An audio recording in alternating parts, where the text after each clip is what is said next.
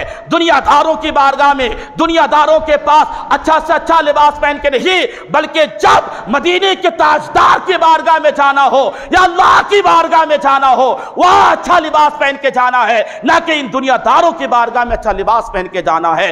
یہ ہمارے بزرگان دین کی فکر اور تصور ہوا کرتی تھی۔ آج ہمارا حال کیا ہے؟ صاحب وہی میلے کچیلے بدبودار پسینے والے کپڑا ہے، آ گئے مسجد میں، اب کسی سے کیا مطلب ہے، نماز پڑھے نکل گئے۔ یعنی نماز ہم فرض تو جانتے ہیں، نماز پڑھنا چاہیے سب جانتے ہیں، لیکن نماز کا اہتمام کیا ہوتا ہے ہمیں اس سالوں سے مطلب نہیں ہے۔ اس لیے نماز میں آئے تو پھٹے پرانے لباس نہیں۔ کتنے لوگ ایسے ہیں جو صاحب کام کرتے کام کے ہی لباس میں آ گئے، اس میں کتنے داغ دھبے پڑے ہیں، اس میں آئل کی بدبو، ڈیزل کی بدبو، پیٹرول کی بدبو، نہ جانے کیسے کیسے مہک اور بدبو ہے، وہ سارے بدبودار چیزوں کو لے کر کے آ گئے۔ سرکار نے تو یہاں تک فرمایا ہے کچی پیاز کچے لہسن کھا کر کے مسجد میں مت آؤ، کیوں؟ اس لیے کہ اس میں باس ہوتی ہے، اور اللہ کے گھر میں فرشتے ہوا کرتے ہیں، اس بدبو سے ان فرشتوں کو تکلیف ہوا کرتی ہے۔ اب یہاں سے مسئلہ سمجھ میں آئے گا کہ جتنی بھی بدبودار شے ہے، جتنی بھی بدبودار چیزیں ہیں، اگر اسے لے کر کے آپ مسجد میں آؤ گے تو عام لوگوں کو بعد میں تکلیف ہوگی،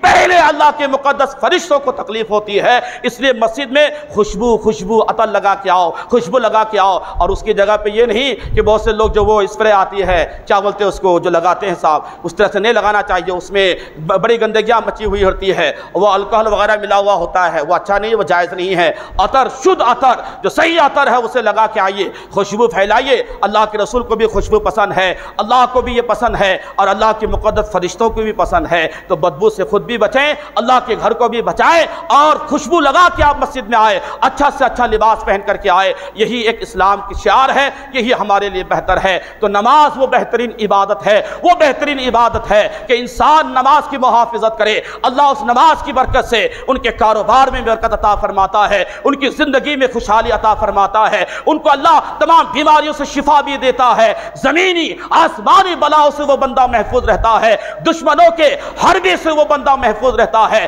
یعنی اگر وہ پنجگانہ کا عادی ہے، پنجگانہ نماز پابندی سے پڑھتا ہے، وہ جدھر بھی نکلے گا اللہ اسے ضرور کامیابی عطا فرماتا ہے۔ حضرت امام اعظم رضی اللہ تعالیٰ عنہ کے تعلق سے آتا ہے کیسے نمازی تھے آپ، اللہ اکبر کبیرہ۔ آپ کے وصال فرمانے کے دوسرے دن آپ کے پڑوس میں یہودی رہتا تھا، دوسرے دن رات کو ان کے بیٹے نے، یہودی کے بیٹے نے کہا تھا یہ فلاں پڑوس میں ہمارا جو مکان ہے، روزانہ اب تک میں دیکھتا تھا کہ رات کو ایک درخت ان کے چھت پہ نظر آتا تھا، اب کل سے وہ درخت مجھے نظر نہیں آیا ہے۔ اتنا سننا تھا، وہ یہودی کہتا ہے اپنے بیٹے سے، بیٹا وہ کوئی درخت نہیں، وہ مسلمانوں کے امام اعظم ابو حنیفہ تھے جن کا وصال ہو گیا ہے۔ وہ رات بھر اپنے مکان کی چھت پہ کھڑے ہو کر کے اس انداز سے کھڑے کھڑے عبادت کرتے تھے کہ دیکھنے والے کو یہ سمجھ میں آتا تھا کہ یہ کھڑا کوئی اللہ کا بندہ نہیں بلکہ کوئی درخت ہے، کبھی ہلا بھی نہیں، کبھی جھکا بھی نہیں ہے۔ اللہ اکبر کبیرہ، کیسی نمازیں تھی ان کی، کیا نماز کی حال اور شان تھی ان کی